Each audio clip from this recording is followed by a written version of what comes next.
Hi everyone, welcome back to my channel. So today you guys are going to be seeing my morning routine. As you can see, I just got up. I still have my acne treatment on my face. Everything is gonna be raw. My kids are going to school right now, so I get up early in the morning, get them dressed for school, and then I come back to bed. So now I just got up, it's in the morning.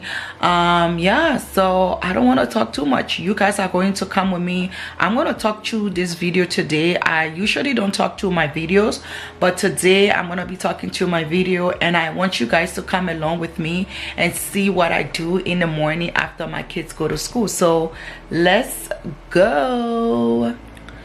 So first thing I do when I get up in the morning, I tidy up my room. I'm trying my best now to tidy up my room every time I get up.